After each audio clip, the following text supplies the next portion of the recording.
que si tienes más clientes también puedes elegir para quién trabajas y a qué precio. O sea, Sí. ya no es una cuestión de tener o no clientes, Obviamente, sino de poder elegir. Ya.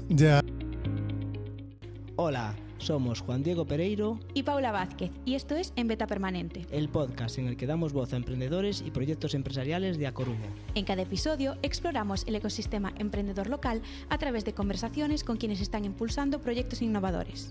Descubre de primera mano cómo nacen, crecen y evolucionan las startups y negocios de la región, con entrevistas en las que los protagonistas comparten sus aprendizajes, desafíos y estrategias. Un espacio para inspirarse, aprender y seguir en constante evolución.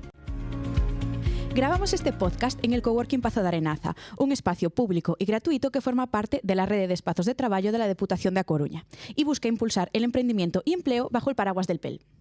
Bueno, y en este episodio vamos a conocer a Pablo y a Lucía, dos personas emprendedoras que han estado o están en el Pazo de Arenaza y que pues tienen dos proyectos muy interesantes. Bienvenidos a los dos. Hola, buenos Gracias. días. Bueno, pues para empezar, si os parece, y para que os vayáis conociendo quien nos está escuchando, hacernos una breve presentación de cada uno y un poco a qué os dedicáis. Bueno, yo soy Pablo Rodríguez Álvarez, soy arquitecto y me dedico a una parte muy concreta de la arquitectura, que es el cálculo de estructuras, con diferentes materiales, desde la fábrica de ladrillo, fábrica de piedra, la madera, el acero, el hormigón armado y diferentes tipologías estructurales, principalmente todas relacionadas con la edificación y principalmente con la vivienda residencial. Uh-huh. Muy bien. Lucía. Yo soy Lucía Irea y bueno, soy diseñadora gráfica especializada en packaging, que bueno, para el que no lo sepa es todo lo que tiene que ver con diseño de envases y bueno, siempre hay una parte de branding que es la parte, ¿no?, de diseño de marca. Estoy especializada en esto, pero el proyecto que dirijo ahora es un estudio que se llama Copy Mouse, en el que hacemos diseño de packaging también y diseño de branding, pero bueno, también hacemos algo de diseño web, de programación, algo de diseño editorial también. Bueno, tocamos así diferentes ramas, pese a que yo estoy especializada en packaging y es lo que más me gusta.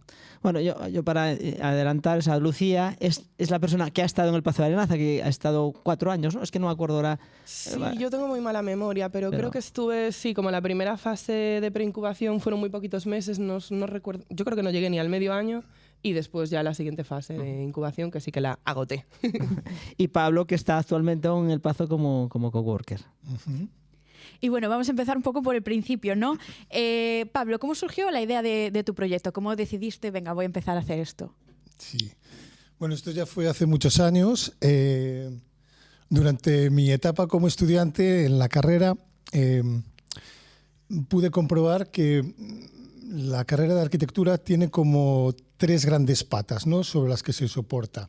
Una que viene a ser la parte artística y creativa, donde las materias troncales principalmente están relacionadas con la expresión artística y con los planteamientos que uno puede hacer en los proyectos, ¿no? Y yo ahí vi que había gente muy talentosa, con mucha capacidad de poder expresar lo que quería, sus intenciones, y yo ahí pues me encontré y vi mis limitaciones, ¿no? Y vi que era un poquito zote en este punto. Por tanto, esta primera pata yo por aquí no iba a poder competir en un mercado tan competitivo, ¿no?, como el que sabía que me iba a encontrar.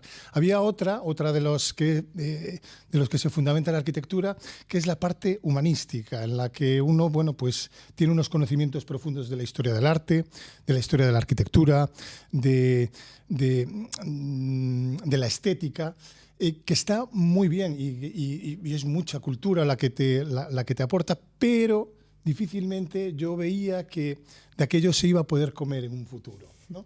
O los que lo hacen son muy poquitos, ¿no?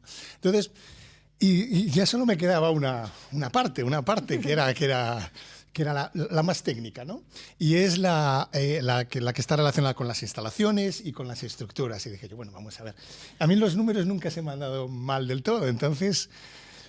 Y después había una parte que dije yo, uy, esto va a ser lo mío, seguro. Y es que nadie que estudie arquitectura lo hace con la intención de calcular estructuras. Entonces dije yo, Pablo, aquí hay que dar esfuerzos porque aquí hay un nicho, sí, efectivamente.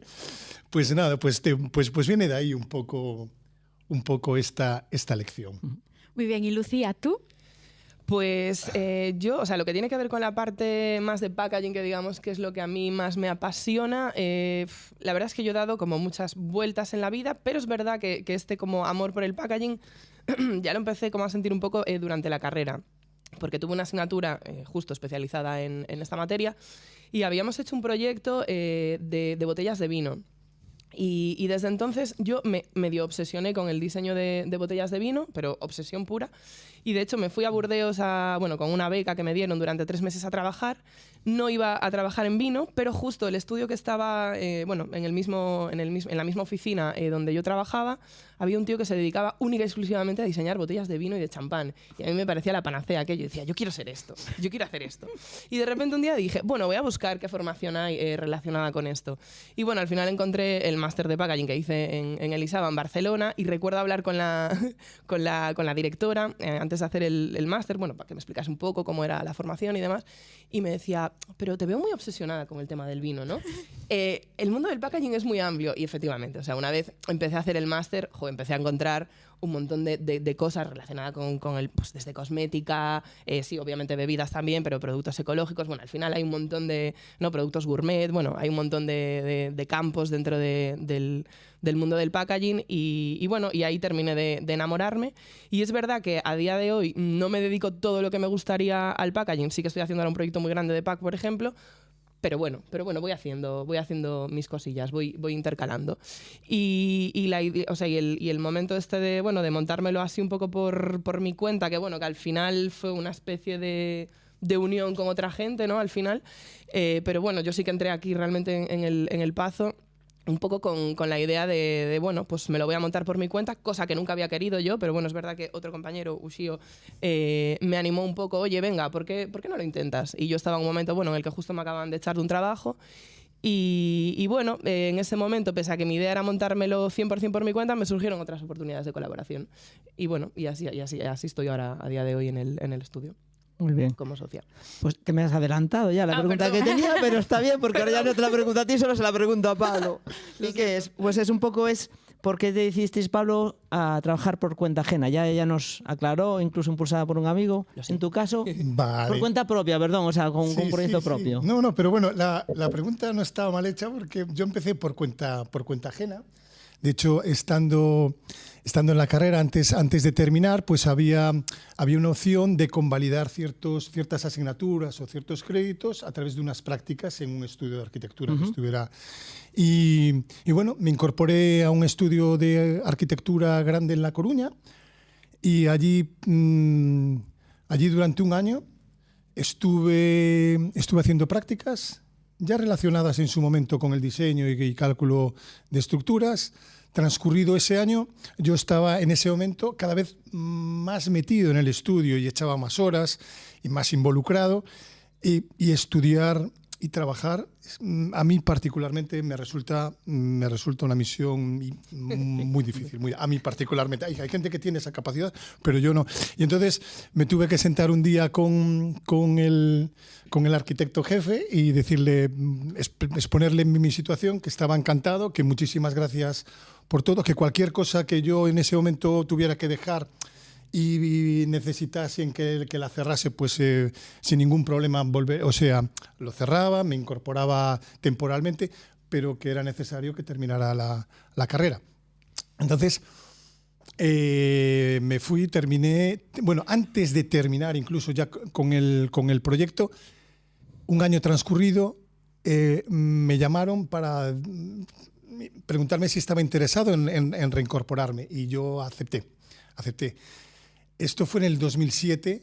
En el 2007 vino la crisis, una crisis fuerte, una crisis económica que yo creo que al sector de la construcción principalmente fue un golpe muy duro, muy duro.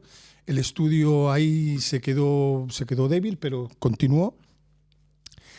Pero ese golpe al final, en el 2017, yo creo que le pasó factura y en ese momento el estudio a pesar de tener la sede central en Madrid, tenía aquí la delegación en Coruña, pues aquí tuvo que cerrar. Entonces, más que una decisión propia, fue una consecuencia.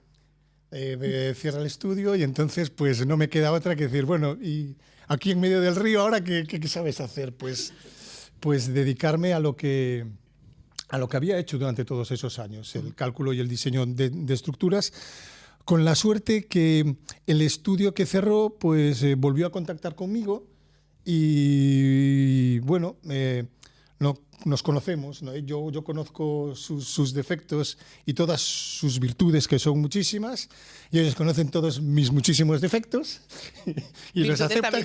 Bueno, alguna debo de tener y entonces pues hemos continuado esta bonita historia hasta día de hoy. Y esto también me ha permitido estar por cuenta ajena, pues colaborar con otra gente. Pero vamos, resumiendo tu pregunta, y perdón por toda esta envolvente, no fue una decisión, Una consecuencia. No, realmente, a mí tomar decisiones me cuesta muchísimo. Muy bien. ¿Y él no te contestó ya 5 preguntas? Pues, bueno, no lo comentasteis creo cuando hablasteis de vuestros proyectos, pero me consta que tenéis formas jurídicas muy diferentes, ¿no? O sea, la forma de constituir, y seguro que a la gente que nos escucha les interesa saber un poco, pues si están pensando en montar una empresa o montarse un proyecto sobre esto. Comentadme, ¿cómo estáis constituidos? ¿SL, autónomo, cooperativa? Y en cualquier caso, ¿por qué habéis elegido esa opción? Vale, empiezo yo si quieres. Sí. Yo, en nuestro caso, realmente no. O sea, ahora, a día de hoy somos cooperativa, que es una cosa un poco rara en el mundo del diseño, porque es verdad que no hay algunas en el mundo de la comunicación, pero no hay tampoco demasiadas. Inicialmente no éramos cooperativa, éramos SL, y en un punto determinado realmente fue como una decisión como muy orgánica, tampoco fue una decisión súper estratégica. O sea, al final fue una propuesta que nos hizo una de nuestras, una de mis socias, y que al final pasaba un poco pues, por tener pues una dimensión muy horizontal a nivel de jerarquía de empresa, a nivel de toma de decisiones. Al final somos cooperativa, pero somos cooperativa de autónomos. Es decir, o todos somos autónomos o todos somos asalariados. Pero no puede haber, dentro de lo que son el equipo de socios, no puede haber gente que sea unos autónomos y otros asalariados. Luego sí puede haber parte del equipo que sea asalariado y que trabaje por cuenta ajena para el estudio, pero lo que es la parte de los socios tenemos que ser todos autónomos en este caso. Y bueno, como parte de mis socios también tienen otros negocios u otros trabajos fuera, pues al final era un poco la manera en la que todos nos sentíamos más cómodos en este sentido. Y luego también un poco porque al final el hacernos cooperativa pasaba también porque sabíamos que íbamos a tener oportunidad de trabajar con empresas que estuviesen trabajando bajo esa misma forma jurídica con las que compartimos muchos valores. Entonces, al final, fue un poco una decisión que fue, bueno, pues al final motivada un poco por estas dos cosas. ¿Y cuántos socios sois? Ahora mismo somos 5. 5, vale. Sí, 5 y luego hay una persona que trabaja en el estudio que está contratada, una diseñadora. ¿Y Pablo, en tu caso? Yo en mi caso soy autónomo, soy el único socio y soy el único empleado. O sea, que está claro. Es muy sencilla. Sí. Lo más fácil y práctico quizás. Muy bien. Sí, y ahora un poco más, en plan, ¿cómo generáis ingresos dentro de esta forma jurídica? ¿Cuál es un poco vuestro modelo de negocio? Desde que os contacta un cliente, ¿cómo recibís como esa compensación, no? Bueno, en mi caso es muy tradicional, es una propuesta de un cliente que ya puede ser un estudio de arquitectura, puede ser un promotor directamente o hasta un constructor. Tengo esos 3 tipos de perfil, ¿no? Lo más frecuente es que sea un estudio de arquitectura, curiosamente porque como he comenzado, esa parte la desvinculan, o sea, ellos hacen un proyecto a nivel básico en el cual están definidas perfectamente las distribuciones, donde están puestas las ventanas, las puertas, las escaleras y todas las estancias, pero les falta un poco incorporar principalmente la estructura vertical, lo que vienen siendo principalmente los pilares o los muros, ¿no? Y entonces, una vez que se introducen, ahí, pues a lo mejor incluso sufren ciertas modificaciones, algo que no encajan bien normalmente, porque claro, cuando tienes una propuesta, a la hora de meter la estructura, a lo mejor es conveniente hacer alguna modificación para que cuadre todo mucho mejor. Y bueno, a partir de ahí es lo que, digamos que a mí me presentan un proyecto básico y sale del estudio en proyecto de ejecución ya. Ese es y esa ya sería un primer paso, digamos que una primera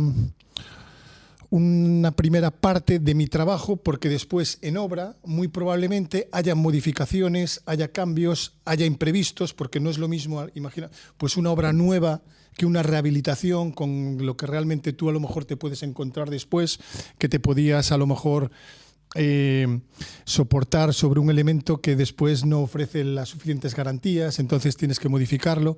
Bueno, pues el trabajo realmente es un proceso que dura mucho en el tiempo. Y lo que sí tienes que establecer, bueno, pues son como esas dos paradas, es trabajo realizado, cuota, ¿no? Pues, o sea, digamos... Para quien nos escucha, o sea, certificas una parte que se ha hecho y sí, cobras. Exactamente. Vale. Ese sería el proyecto de ejecución.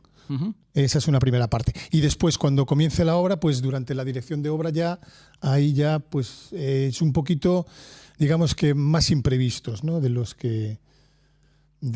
bueno, más o menos, digo para, sobre todo la gente que se está empezando, esos son de las grandes dudas, que tiene miedo a imponer algo. O sea, todo el mundo desearía cobrar antes de hacer cualquier cosa. Sabemos que eso tampoco es realista, pero hay términos intermedios. Tú llevas tiempo, con lo cual seguro que es algo que tienes muy afinado.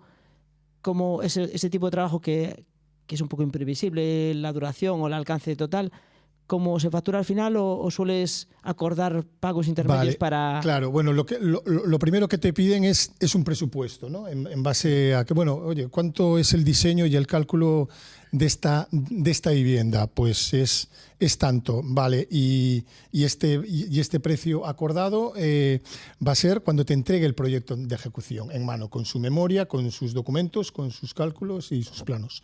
Sí. Ese es No, ¿y en obra? ¿Pero después la fase de obra? Y la fase de obra, esa ya es, digamos, no es tan clara, porque la fase de obra depende mucho del día a día.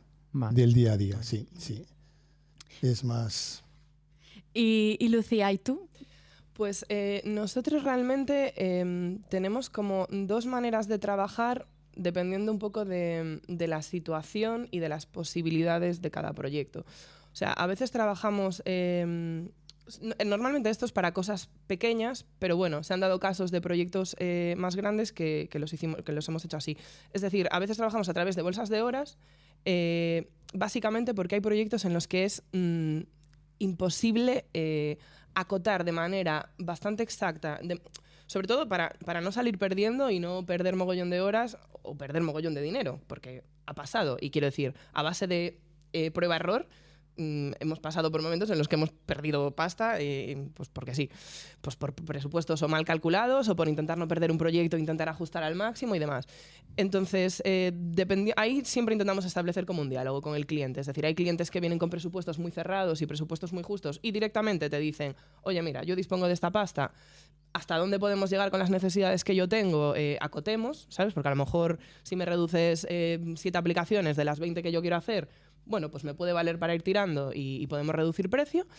Y luego pues hay otras ocasiones en las que hacemos obviamente un presupuesto cerrado y bueno, pues ahí te tienes que organizar muy bien para no palmar pasta en este sentido. Y nosotros lo que sí que intentamos hacer ahí es, vale, tenemos este dinero, cobramos tanto la hora, ¿cuántas horas tenemos? ¿Cuántas horas tenemos para desarrollar este proyecto? Vale, tenemos, me lo invento, 250 horas, vale. Pues estas 250, yo qué sé, 40 son para la parte de creatividad, de conceptualización de la idea y demás. Otras 20 son pues para la parte de diseño ya, ¿no? De materialización, de pues hacer todo el manual de identidad. En fin, y vamos acotando partidas pues para el diseño web, para la programación, para cada una de las partidas del proyecto.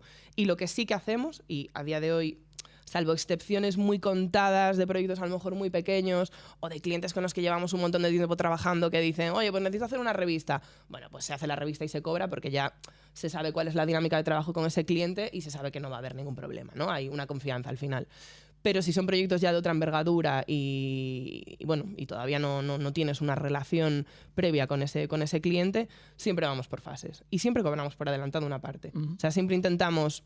Claro, ahí no es en todos los proyectos igual. Habrá proyectos en los que a lo mejor ese porcentaje por adelantado es un 30, otros en los que a lo mejor es un 50, dependiendo de las fases que tenga el proyecto. Normalmente lo que hacemos es cobrar la fase que vamos a hacer por adelantado, la primera fase que vamos a hacer por adelantado, pues como una especie de compromiso por nuestra parte y por parte del cliente también. Porque obviamente para llegar a esto hemos pasado por situaciones en las que no se ha cobrado o en las que has tenido que estar a lo mejor, como me pasó hace poco, 9 meses detrás de un cliente para que pague una factura. Entonces, bueno, intentamos calibrarlo lo mejor posible e intentamos hacer los presupuestos en base a la experiencia de la manera más ajustada. Pero obviamente no siempre te salen bien. Y la mayoría de las veces, si te sale mal, es porque pierdes pasta y no porque te sobra tiempo, digamos. Yo, por ejemplo, esa previsión de fondos no la suelo hacer porque mi relación con el cliente es muy diaria, hay muchas consultas antes de encontrarme. Pero sí que hay una cosa que ha comentado Lucía y que me gustaría que se sincerase, y es en cuanto a esa previsión que haces, a ver si voy a ser yo el único, de no voy a echar tantas horas en esto, en de estas otras. ¿Te consideras pesimista o optimista en cuanto después? O sea, en cuanto a las horas que realmente acabas haciendo después. Sí, a las reales, a las efectivas. Pues con la a día de hoy, y al principio era distinto, pero día de hoy creo que lo tengo bastante afinado. Vale. Es decir, al principio obviamente te equivocas, no cabe duda. Pero te equivocas siempre hacia un lado. Te equivocas hacia que pierdes tú. Claro, ahí está. Es que esa es la clave. Esa es la clave, claro. O sea, siempre te equivocas hacia el lado de que pierdes tú como empresario o como lo que quieras, pero sí.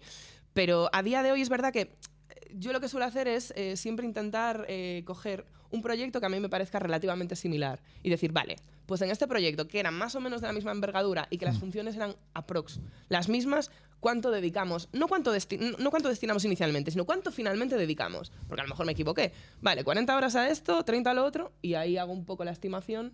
Vale. Y bueno, y a veces un pequeño margen de error. La experiencia. Sí. No, experiencia. Y una pregunta que a mí me genera, o sea, el modelo con Pablo es muy fácil. Primero, es el socio único, es la persona que está ahí, el dinero va para Pablo. En una cooperativa en la que, te pregunto primero, ¿sois perfiles complementarios o a veces sois perfiles similares? No, somos perfiles complementarios. Vale. Sí, pero esto es complejo. Claro, en una cooperativa que sois autónomos, perfiles complementarios, vienen proyectos de distinto tipo. Puede haber uno que esté enfocado especialmente al packaging y entiendo, o supongo, eso me corriges tú, que serás tú quien hace más horas. Pero habrá otros proyectos que, bueno, ¿cómo se organiza eso? Y claro, que entiendo yo que también va después quién cobra, quién hace trabajo o cómo funciona en una cooperativa. O sea, pero ¿te refieres a lo que es la parte como de repartir dinero? Sí, ¿cómo funciona? O sea, nosotros realmente, claro, ¿cómo funciona una cooperativa? No sé cómo funcionan otras cooperativas. Lo que pasa que nosotros, es verdad que a ese nivel tenemos como una relación muy natural entre nosotros y nos entendemos muy bien, toca madera, y que siga siendo así. Y es verdad que dependiendo del momento, ¿sabes? A lo mejor te estoy diciendo esto ahora y dentro de un año te digo lo contrario, pero dependiendo del momento, la involucración de los socios va variando. La mía normalmente no varía porque yo soy la única que trabaja, soy la única socia, sí. Soy la única socia que trabaja, cuyo trabajo es exclusivamente el estudio, y el resto de mis socios tienen otros trabajos fuera o tienen otros negocios, pues tienen diferentes cosas. Entonces yo soy la que está, digamos, entregada al 100% al estudio. Luego tengo otro socio que, bueno, que también está conmigo ahí a tope en el día a día, pero también tiene otras cosas. Entonces la implicación y la dedicación en horas a lo largo de los diferentes proyectos, dependiendo de qué sean los proyectos, y a lo largo del año es súper distinta. Y entonces ahí, pues tengo algún socio que de repente en un momento determinado, un año determinado, pues ha estado más descolgado del proyecto porque le ha salido un proyecto por otro lado. Y bueno, pues ese año ya nos ha avisado, oye, yo este año pues estoy con esto y no voy a poder dedicar tantas horas al estudio. Y lo que hacemos es o sea, esto realmente se hace de manera proporcional y nosotros realmente cobramos en función de las horas que hacemos. Es decir, yo si este mes no trabajo no voy a cobrar. Y si este mes hago, me lo invento, 40 horas a la semana, pues voy a cobrar esas 40 horas a la semana. O sea, es siempre proporcional a lo que hacemos. Y punto. Y si hay que repartir algo de dinero o hay que hacer algo así, siempre es proporcional a la dedicación que ha habido en ese ejercicio, digamos. Y ahora vamos a hablar un poco de clientes, ¿no? ¿Quiénes son vuestros clientes ideales y un poco qué tipo de perfil busca vuestro producto o servicio?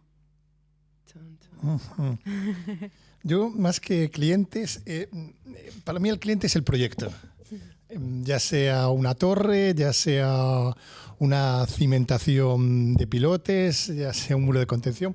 Ese es mi proyecto, no es la persona física. Entonces, a mí mi proyecto ideal es un proyecto ordenado, es un proyecto sencillo, simétrico. Se nos está yendo. ¿Quién te paga? O sea, yo creo que debemos saber quién te contrata. El proyecto...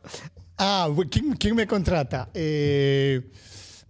Como te comentaba antes, yo creo que principalmente los estudios de arquitectura es mi perfil de cliente tipo. Más que ya cuando viene un constructor, malo. Porque el constructor ya viene con su plano y entonces ya viene con un problema adicional. Viene ya a una segunda opinión o a, oye, solucióname esto que no me lo han podido solucionar el estudio de arquitectura anterior o la ingeniería anterior. Entonces...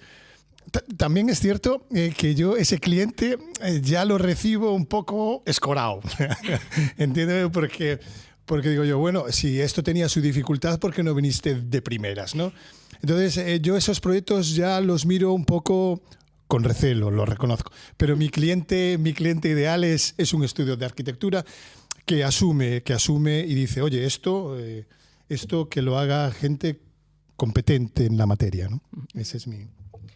Pues el nuestro realmente son pequeñas y medianas empresas. Claro, es que no sé, yo creo que justo en nuestro campo es como tan dispar, ¿sabes? Porque hoy te viene un señor que tiene una tienda en la que tuesta café y vende café premium súper bueno y tal y cual, y mañana te vienen pues unos cocineros que quieren hacer una marca porque quieren hacer una escuela de cocina. Y yo qué sé, pasado mañana te viene un resort de hoteles y... O sea, al final son clientes a nivel sector súper dispares. A veces servicios, a veces más tema producto. Pero eso, pequeñas y medianas empresas. Y para mí para mí lo ideal sería tener pocos proyectos y muy grandes. Y muy grandes de pasta. Para mí eso sería lo ideal. Y no andar y no tener que, bueno, eso, proyectitos, joder, que a veces entran y son parte del día a día y ya está, no vas a dejarlos fuera, ¿no? Pues proyectitos más pequeños, de, oye, necesito una landing para promocionar este producto que voy a sacar. Bueno, pues se hace y pa'lante. Pero bueno, yo prefiero proyectos ya de una cierta envergadura, ¿no? Que puedas hacer todo un sistema de diseño, de toda una identidad, un sistema grande, que el cliente te dé cierta flexibilidad a la hora de diseñar, que confíe plenamente en ti. Para mí eso es lo ideal. Y existen, pero bueno... Hay que ir buscándolos. ¿Y qué canales usáis para que lleguen los clientes a vosotros? Mi madre. Yo con Pablo tengo muchas dudas. ya estaba hablando antes de empezar, porque sí. Pablo no tiene... O sea, cuando le pasamos el formulario, dice, pon tu página web, pon tu perfil en LinkedIn, pon tu... No nos puso nada. Y yo le digo, Pablo, ¿tienes algo de esto? Y me dijo, creo que algo tienes. No, a lo mejor LinkedIn no sé si tienes algo. No, vale, no, tampoco. Pues yo me pregunto, Pablo, ¿por dónde llegan los clientes? Muy bien, muy buena pregunta. Mira, yo me acuerdo cuando era pequeño, íbamos a... mi primo tenía esto es un recuerdo de la infancia, pero bueno, lo voy a poner encima de la mesa. Mi primo tenía asma y entonces le recomendaron que se fuera a la Meseta y durante 5 años pues íbamos a León, allí a una urbanización, y aquello era no sé si vosotros, bueno, yo soy de la generación de Verano Azul, todo el mundo en Sí, bicicletas por allí andando. Y yo me habían suspendido, de aquellas era pretecnología y consistía en manualidades, ¿no? Y entonces yo estaba allí en el porche de la casa ahí haciendo manualidades y venían todos mis amigos que yo había hecho en un mes, pasaban con la bicicleta, se quedaban allí en la puerta, venga Pablo, vente, no sé qué, tal. Me venían a buscar, yo tengo un recuerdo de aquello buenísimo. Pues esto yo lo traslado a día de hoy. Si tú tienes un problema, tienes algo que resolver, venga a buscarme, pero llama a mi puerta, llama a no sé qué. No soy muy yo, y ya tengo amigos suficientes, o sea... Pero eso es porque te va bien, porque si no, no te puedes permitir eso, ¿eh? Claro, puede Eso es ser. porque te va muy bien. Seguramente. Pero es que a mí, si yo ahora mismo tuviera algún encargo más, algún proyecto más, Lucía, o los días los amplían a 30 horas, Ya, sí. o no soy capaz No, yo a veces de... también lo pienso. Si ahora entra más trabajo, ¿cómo hacemos? ¿Sabes? Porque tampoco somos un equipo enorme. Pero bueno, a veces el trabajo acaba de golpe y no lo esperas. No, Por totalmente. eso- Y tienes la angustia esta típica de autónomo de "Ay, si no entra curro y las nóminas y no sé qué y no sé cuánto", y empieza toda esta angustia que bueno, y o sea, realmente nosotros en este sentido, nuestra gran asignatura pendiente, y estas semanas justo estamos teniendo reuniones precisamente por el tema de la comunicación nuestra, al final es la leche, ¿no? Porque nosotros nos dedicamos precisamente a la comunicación y al diseño, pues en casa del herrero, como siempre, cuchillo de palo, ¿no? ¿Y cómo está la web? Pues está, bueno, quizás quien la vea dice, pues está bien, pero es que para mí hay que modificar una serie de cosas. ¿Cómo están las redes? Pues un poco descolgadas, hay que retomar todo esto, etcétera, etcétera. Y o sea, la realidad es que nosotros al final, el trabajo que nos entra, tenemos suerte porque llevamos ya más de 11 años funcionando y nos entran un poco por el boca a boca, porque al final nos referencia mucho cliente y bueno, porque además uno de nuestros socios tiene muchos contactos y bueno, por esa vía también van entrando cosas. Pero nosotros tendríamos que tener las redes ahora mismo mucho más activas. Las tenemos y las usamos, pero no lo que a mí me gustaría. De hecho, estamos ahora justo con eso de hacer el calendario y empezar ya a tomárnoslo en serio, por favor. De todas formas, Juan Diego, antes...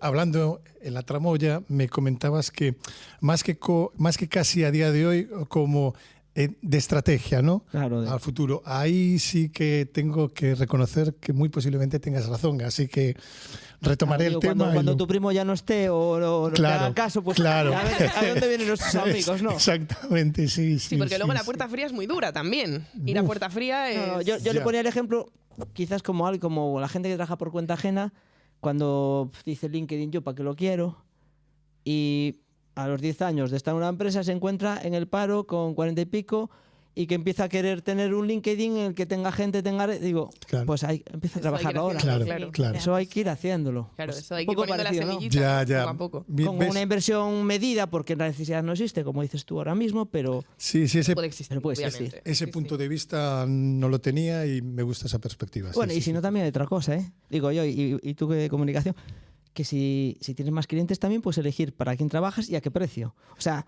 Sí. Sí. ya no es una cuestión de tener o no clientes, Obviamente, sino sí, de sí. poder elegir. Ya. Lo que pasa es que yo particularmente, eso van cada uno... Yo soy fiel, a pesar de que me traten así un poquito. A mí no me gusta, digamos que, no defraudar, ¿no? Pero yo voy a estar siempre ahí. Muy bien. Y bueno, ¿cómo definiríais un poco vuestro producto o servicio en pocas palabras? Si alguien os preguntase, ¿qué hacéis? ¿Qué me responderíais? Dios. Yo diría estrategia y consultoría en diseño y comunicación. Muy bien. ¿Y tú, Pablo? Yo, equilibrio, orden y criterio. A Pablo lo vamos a poner de filósofo. No sé si es arquitecto, pero ya siempre me dijeron, bueno, los arquitectos que me escuchen esto me van a pegar, pero Sí. Otros profesionales afines al sector, a los arquitectos los llaman divinos. Vale, pues bueno, pues un poco de divino nos ha llegado aquí Pablo. Mira, yo que he compartido aquí horas en el Pazo con Lucía, te puedo decir que la imagen de... Además, nos habéis traído dos perfiles que para mí son muy complementarios y después, o por lo menos yo con Lucía, creo que tengo muchas cosas en común, que ella es creativa.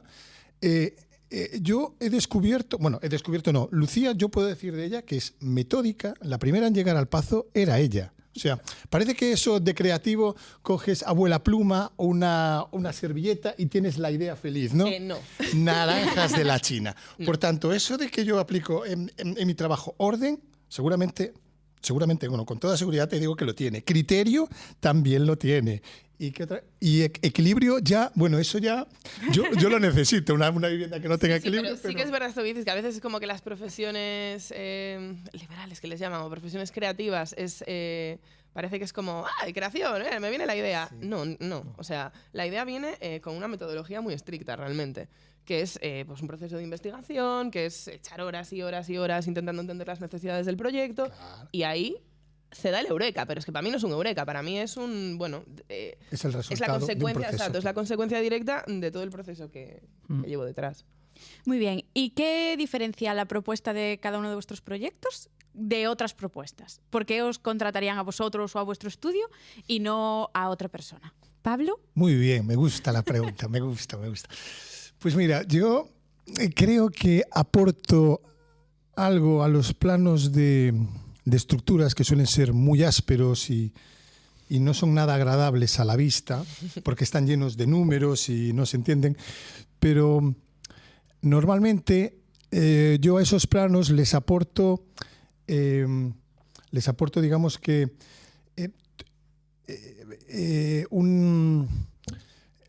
una explicación didáctica de dónde vienen, entonces, y por qué se ha optado por esa solución y a qué responden esas dimensiones, que muchas veces se agradece. Y yo entiendo que ese es mi valor añadido al proyecto. Cualquier consulta te la razono, la explico y no tengo ningún problema en confrontarla con otro profesional que la ponga en duda. En ningún momento. Incluso siempre parto porque hay una, volviendo un poco a la comparación con Lucía, que también es una de las zonas que cuando me apoyo en la pata artística de las tres, de la pata artística, en la Escuela de Arquitectura también hubo un tema en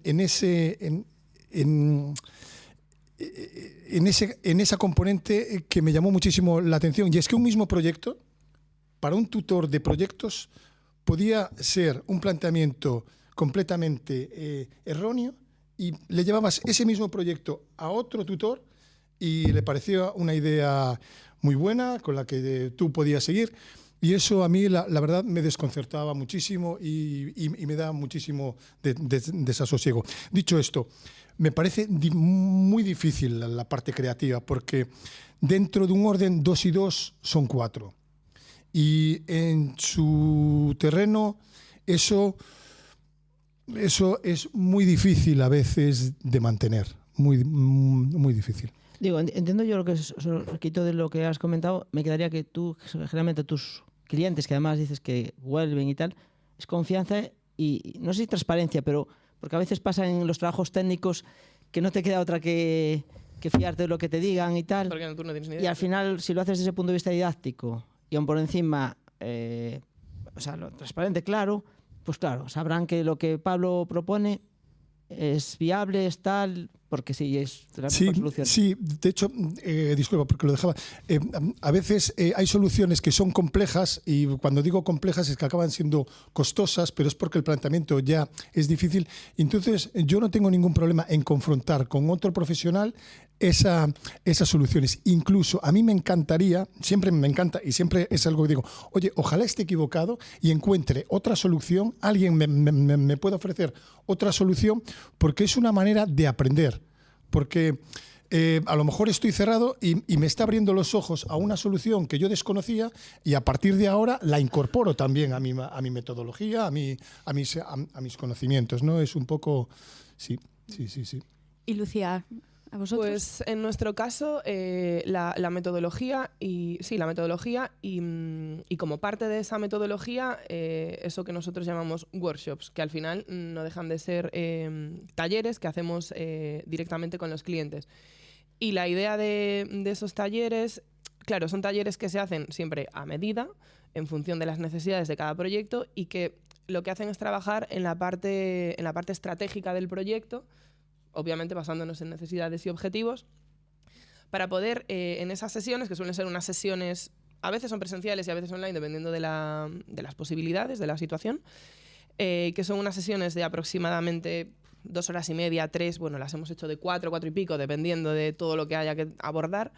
Y al final son eso, sesiones en las que a medida desarrollamos una serie de ejercicios y actividades súper dinámicos y sí, como, bueno, que mantienen como muy a la gente en activo, que al final lo que a nosotros nos permiten esos ejercicios es sacar un poco a la luz y vislumbrar qué es lo que hay detrás del proyecto, que es, pues me lo invento, uno de los ejercicios que solemos hacer, mermelada gráfica le llamamos. Bueno, después de haber sacado un montón de conclusiones sobre conceptos e ideas de cómo tiene que ser esa marca, cogemos, si lo hacemos en presencial, ponemos un montón de revistas, normalmente intentamos que sean revistas pues, relacionadas un poco con el sector y demás, y lo que hacemos es que cada uno de los asistentes, nosotros incluidos, tenemos que ir recortando imágenes y recortes de esas revistas para ilustrar cada uno de esos conceptos. Entonces ahí te sale una especie de tablero gráfico moodboard del que salen un montón de ideas y a través del cual tú puedes ver cuál es la idea que tiene tu cliente de todo lo que quiere plasmar. Porque para mí, y hay muchos estudios que trabajan así, yo he trabajado en estudios que trabajan de esta manera, pero para mí no tiene ningún valor y no tiene ningún sentido que tú me digas, me mandes un briefing o que yo te mande a ti un briefing con 30 preguntas y tú me las contestes y yo te diga, vale, pues a partir de aquí yo te presento esto. No, o sea, creo que tiene que haber un diálogo antes de todo eso para que yo pueda comprender exactamente cuáles son tus necesidades y qué estás buscando tú plasmar con todo esto.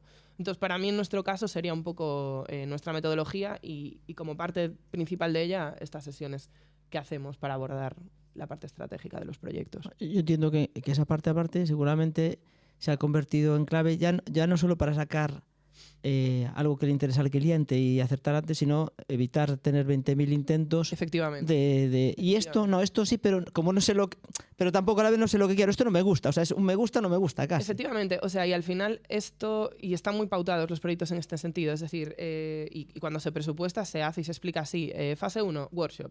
A partir de este workshop se presenta, sobre todo si es un proyecto pues, de identidad gráfica, ¿no? O de packaging, y hay que hacer una propuesta visual creativa.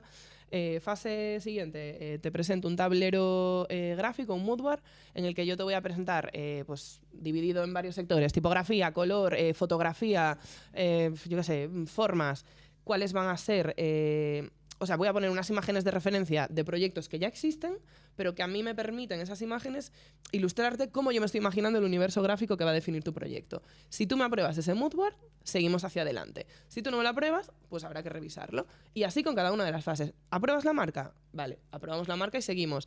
Pero si hay que diseñar una página web, vamos a diseñar primero la home y cuando me apruebes esa home, voy a diseñar el resto de secciones. Es decir, pasito a pasito para ir aprobando todas las fases. Y yo me pongo del otro lado del cliente.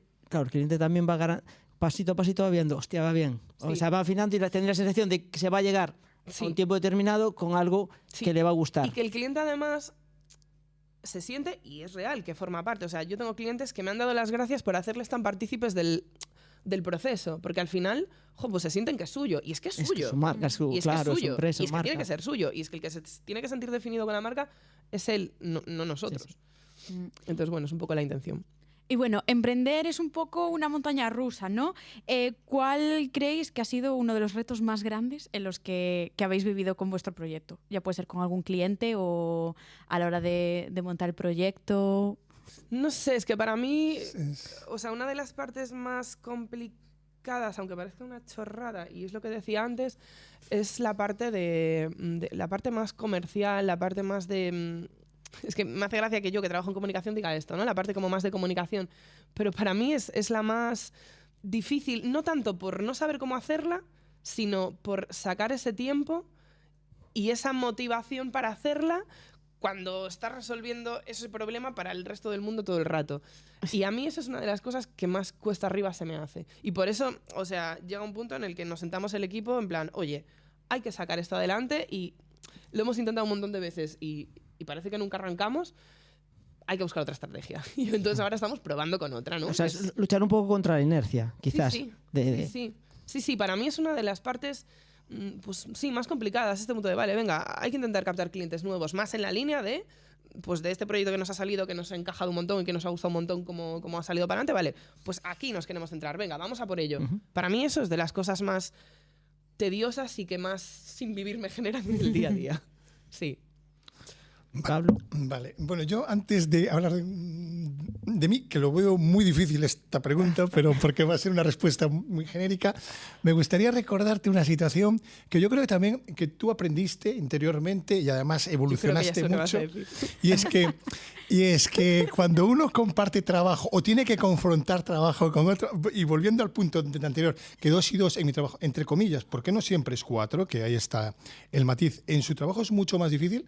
Cuando compartes tu trabajo con otro creativo fuera de tu empresa, puede llegar a ser realmente complicado, ¿verdad? O sea, cuando Sí. eso es, y yo lo sé porque lo compartí con ella y lo superó ese obstáculo con creces, pero yo creo que, o por lo menos en el periodo que yo estuve contigo fue... Sí, y eso que estás comentando tú en concreto, bueno, que era un trabajo que había que hacer para unos clientes, a mí eso me quitaba el sueño. Me quitaba el sueño porque fue la primera vez y la única, yo creo, que desde que pusimos en marcha esto que os digo de los workshops, de tener esta metodología de aprobar por partes y demás, no salió como tenía que haber salido, como a mí me habría gustado que saliese, y hubo que recapitular y renegociar cómo iban a ser las bases. Claro, aquí lo que pasaba, es que se generó ¿sabes? Sin tampoco tener que dar demasiados datos, pero se generó una situación peculiar y que no nos vimos... Sí que nos vimos venir desde el principio, porque había una figura clave del equipo del cliente que nosotros queríamos que estuviese involucrada desde el principio en el workshop, y no pudo venir al workshop. Y nosotros insistimos en que queríamos que esa figura tenía que estar en el workshop, sí o sí. Porque si iba a estar después, tenía que estar entonces. Y esa figura no estuvo. Entonces, cuando se presentó la propuesta, esa figura no estuvo de acuerdo. Ya. Y entonces yo dije, os lo dije. Pero bueno, ahí hubo que recapitular todo y volver a renegociar cómo vamos a seguir de aquí en adelante, ¿no? Porque no puede volver a pasar lo mismo. Cuando además yo ya dije que no podía pasar esto, ¿no? Pero bueno, sí, son retitos que te va poniendo la profesión y que tienes que ir... Y bueno, yo ahora ya centrándome en mí, porque parece que... yo la verdad es que cada proyecto que cojo me centro en él y hasta que termino, entre comillas, hasta que termino, porque todas las consultas de obra de repente se cuelan, porque son urgentes, son para allá, para resolver. Cada proyecto es un reto. O sea, y además no solo es un reto, sino que digo, Pablo, este va a ser tu último proyecto. O sea, aquí terminas y ya está. O sea, que déjalo todo aquí, ¿vale? O sea, haz todo lo que puedas, ya de lo mejor. Lo más difícil, concretar en uno, no lo creo. Ahora mismo no puedo hacer ese ejercicio porque me llevaré tiempo. Pero lo que sí te voy a decir es que a mí, retomando el tema, y eso que 2 y 2 son 4, que es mentira, lo que más me cuesta, los retos más grandes han sido cuando me han pasado proyectos realizados por un tercero y ver sobre el papel que no están bien. Después en la obra está la traducción porque hay patologías, hay fallos, y ver sobre el papel que no están mal y tener que confrontar con estas personas dónde está el error, cuál es el origen, la causa que ha generado ese fallo estructural. Y ese proceso no es nada cómodo, sobre todo, no tanto, uno puede reconocer, sino es incómodo. Y un punto de vanidad, si quieres, es tener aún encima que indicarles y darles las razones y hacer, porque ilustrarles de alguna manera dónde tienen esa documentación, dónde tienen que acudir, cómo tienen que hacerlo, o sea, darles esos pasos a gente que está enfrente a ti y que no te está poniendo nada fácil esa comunicación. Eso es para mí. De alguna forma, el reto es el trato con personas en situaciones críticas en las que puedes afectar al ego de alguna de ellas. Has puesto una palabra que yo supongo que en todos los terrenos, pero en la arquitectura, cuando tú hablabas antes de que decían que eran unos por encima, ¿no? Divinos. Divinos. Pero que nadie Sí, no me, sí, no. El ego en la reproduzco arquitectura lo que me decían, Sí. no es una palabra que es. Sí, no, estoy completamente de acuerdo, sí. Vale. Sí, existe eso. Muy bien, y última pregunta antes ya de entrar en el cierre del episodio. ¿Hay algo que haya cambiado? ¿Veis de distinta forma el hecho de emprender y trabajar por vuestra cuenta ahora que cuando planteasteis empezar a hacerlo? ¿Si ha cambiado algo Sí, del origen la idea que teníais de trabajar por cuenta ajena o tener un proyecto propio, de cómo la visualizabais, ¿no? Antes de empezar, ahora que han pasado algunos años. Yo he de reconocer que nunca quise trabajar por cuenta propia y siempre decía, yo no voy a hacer eso en la vida. O sea, ni de coña. Siempre lo decía. Hasta que de repente un día lo hice y a veces, y con esto no quiero decir ni que no me guste mi trabajo, ni que no esté a gusto con el proyecto que tenemos entre manos, ni mucho menos. Pero hay días que pienso, ahora me acuerdo por qué no quería hacer esto. ¿Y por qué? ¿Por qué? Pues porque, claro, esto luego también va con las personalidades, pero yo me estreso mucho. Dependiendo de la situación, obviamente, y estoy trabajando en ello, lo prometo. Pero es verdad que me estreso mucho en el día a día. Es uno de mis grandes defectos, yo creo que me estreso muchísimo. Me pongo yo a veces unas cargas y unas responsabilidades que a veces no son tal. Y, joder, que sí, que es importante el trabajo que estamos haciendo y nos debemos a nuestros clientes. Pero tampoco salvo vidas.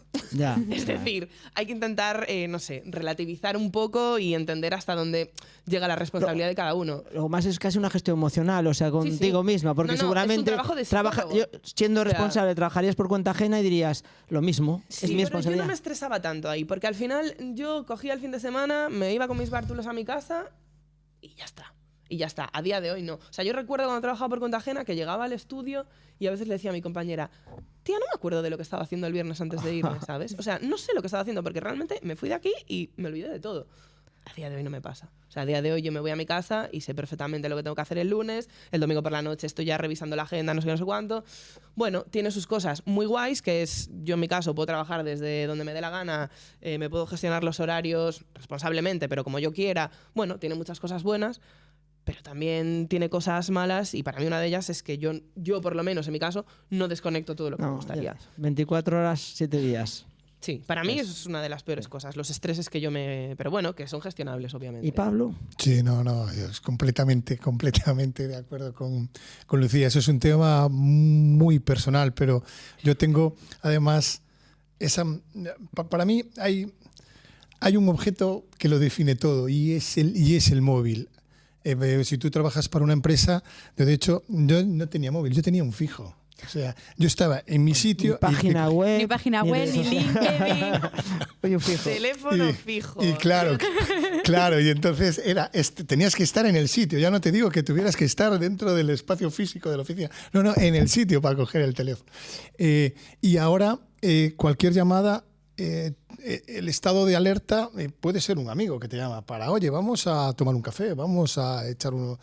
Pues nada, no, ya te pones en alerta y quién será, y qué querrá. Y puede ser una llamada de lo más familiar que te puedas encontrar, pero no, ese estado de alerta para mí no tiene. O sea que yo diría eso, la desconexión, que seguramente no habíais contado con ese nivel de 24/7. Sí, y que yo estoy segura de que se puede gestionar. Estoy segura de que hay gente que lo hace muy bien, que hace muy bien esta gestión, ya sea por experiencia o porque han tenido, no sé, otras maneras de afrontar una situación como esta.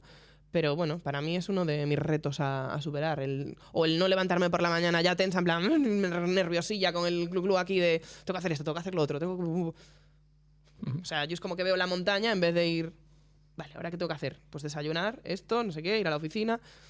Pero bueno, es complicado.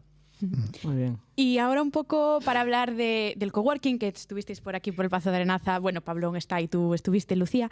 Un espacio, o sea, estar en un espacio como el Pazo de Arenaza, ¿qué ha supuesto un poco para vosotros personalmente y para vuestro proyecto? En vez de estar, pues, trabajando en vuestra casa, por ejemplo. Bueno, a mí sí, yo creo que en un par de ocasiones, por ejemplo, al final, yo siempre lo digo, al final el diseño creo que es de estas cosas que es como transversales a casi todas las profesiones, porque de alguna manera u otra siempre puedes implementar algo de diseño, o puedes mejorar una marca, o puedes hacer una web, o yo qué sé, puedes hacer mil cosas. Entonces, creo que en ese sentido pues me propició un poco a veces colaboraciones con otros coworkers que estuviesen bueno, pues empezando con algunos proyectos y tuviesen necesidades a ese nivel, ¿no? A nivel de diseño. Y después a mí una cosa y por eso a día de hoy yo estoy en un coworking y no estoy trabajando desde mi casa porque sería absolutamente incapaz, y creo que más después de haber estado aquí, o sea, estar aquí fue genial, pero fue un horror porque cuando me fui fue como, Dios mío, ¿y ahora qué hago con mi vida? ¿Ahora dónde me voy yo? Y yo para trabajar necesito ver a gente a mi alrededor, aunque no estén trabajando lo mismo que yo, que esté ahí trabajando, que estén ahí concentrados. A mí eso me motiva a trabajar, y luego, pues no sé, también te hace mucho más ameno el día a día. Al final la vida del autónomo, del que trabaja por cuenta propia, depende de cómo y depende de cómo sea la empresa, pero bueno, en mi caso, que también trabajamos en remoto, es una vida muy solitaria a nivel laboral. Y eso, bueno, pues a mí, por ejemplo, que soy una persona muy sociable y que me gusta compartir mis tiempos y hacer mi descanso y tomarme mi café, bueno, pues a mí es algo que me daba el pazo, ¿no? Pues eso, colaboraciones con otras personas, estos momentos de, bueno, pues más de vida sociable con los otros coworkers, y grandes amigos también, porque al final, bueno, al menos en la época que yo estuve, creo que se formó un grupito muy guay y que hemos terminado siendo grandes amigos, que al final, oye, pues seguimos quedando de vez en cuando y hacemos nuestras comilonas y demás. ¿Y Pablo? Yo, en mi caso, que me considero un poco ermitaño. No me importa estar muchas horas al día solo, no me importa.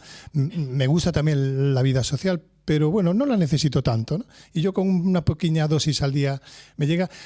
El hecho que tú ya dices de que estar en casa te vas al cubo, es que ya solo el hecho de estar en casa ya no es tu casa. Si trabajas ahí, no es tu casa.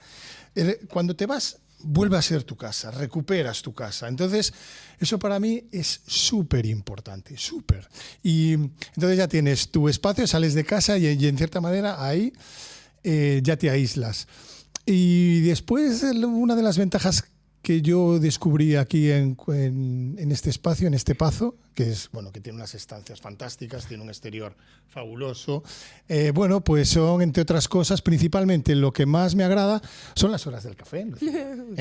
Todas esas cosas, todas. De hecho, surgen temas que después te los puedes extrapolar perfectamente a ti y te los puedes apropiar, y conversaciones que parece que no tienen mucha relación con tu vida o con tu profesión, a pesar de que no tenemos aparentemente nada en común, sí que te las puedes aplicar, ¿no? Y incluso ver cómo se resuelven situaciones, ver cómo evoluciona a lo mejor una situación. Sí, porque esto sí que, o sea, sí, yo sí que recuerdo que lo hacíamos mucho, ¿no? La típica preocupación de, bueno, pues de cada uno, de, oye, pues es que me ha pasado este problema en el curro, y salías al café, joder, tío, tengo un marrón con esto, terapia de grupo. Resolver, sí. Y no sé qué. Sí. Y bueno, y la gente viene y te da consejos o te da su opinión o te dice, bueno, pues, ¿y por qué no pruebas a gestionarlo de esta manera? Bueno, pues al final es un ambiente, bueno, ahí hay un coffee consulting o algo así. Sí. Sí. Bueno, pues para acabar, si pudierais dar algún consejo a alguien que hoy está donde vosotros estabais cuando empezasteis, ¿qué le diríais? No sigáis. Levantan la mano. Ah, bueno, pues mira, haciendo así un pequeño resumen, pero muy sucinto. Además, yo lo tengo clarísimo, pero clarísimo. Son 3 patas las que sostienen esto, ¿eh?